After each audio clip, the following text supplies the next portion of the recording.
Elle s'est éteinte jeudi en fin d'après-midi à son domicile, en région parisienne. C'est dans la tendresse et l'affection des siens qu'elle est partie rejoindre les étoiles. C'est avec cette tendre déclaration que Virginie Ledieu a annoncé, le 24 mars, le décès de la comédienne Marion Guilhem. Fille aînée de cette dernière, elle est le fruit de ses amours avec son ex-mari, un certain Philippe Ledieu que l'interprète du Guet avait épousé un an plus tôt, en 1959. Je me suis mariée pour être dans l'air du temps, parce qu'à l'époque, les filles devaient se marier, c'était une honte de ne pas trouver quelqu'un qui vous épouse, s'était souvenu Marion Guilhem, en mars 2016, sur le tournage pour France 2 de La parenthèse inattendue. Ça se passait pas très bien entre mon père et ma mère donc c'était très difficile, avait confié Virginie Ledieu, en 2021, au cours d'un numéro de Ça commence aujourd'hui consacré aux enfants de célébrités.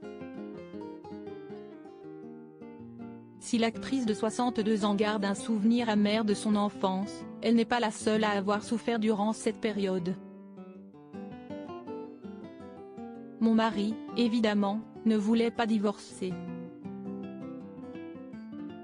Ça ne se faisait pas, et, à l'époque, les hommes avaient le marché en main.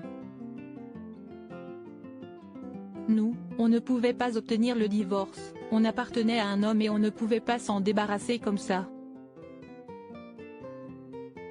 On n'avait pas le droit d'avoir un compte en banque et l'argent que tu gagnais, il fallait le mettre sur le compte du mari, avait, de son côté, rappelé sa mère lors de sa participation à l'émission de Frédéric Lopez.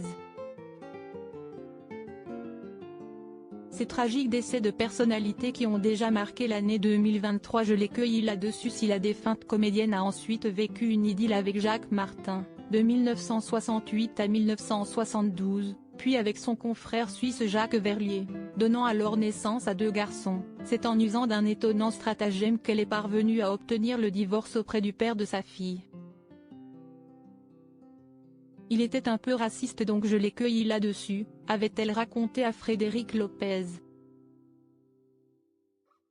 Un jour, je lui ai téléphoné et je lui ai dit, j'ai un truc très grave à t'annoncer. Écoute, voilà, je suis amoureuse d'un jeune garçon, il fait ses études de droit, il est formidable, il est très brillant et il est noir. Il est assez noir comme garçon. Je suis enceinte et je vais garder l'enfant mais le problème, c'est qu'il va prendre ton nom, il ne peut pas le reconnaître. Le lendemain, j'avais son avocat au téléphone et le divorce était lancé, avait ainsi narré Marion Guilhem, précisant qu'il s'agissait d'un divorce à S. et tort. Et de conclure, l'air résigné, à l'époque, on payait cher de vouloir divorcer de son mari. Cette expérience amère et douloureuse avait définitivement dénigré l'institution maritale aux yeux de l'épouse fictive de Raymond en scène de ménage.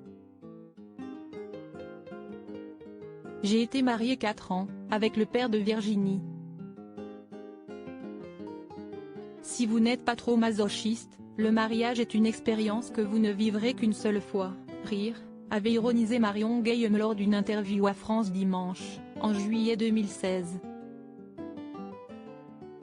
Et d'ajouter avec malice, depuis, je cours devant les hommes, malgré mon arthrose au genou, pour qu'ils ne me rattrapent pas. Article écrit en collaboration avec 6 médias. Crédit photo, capture d'écran YouTube @ La parenthèse inattendue.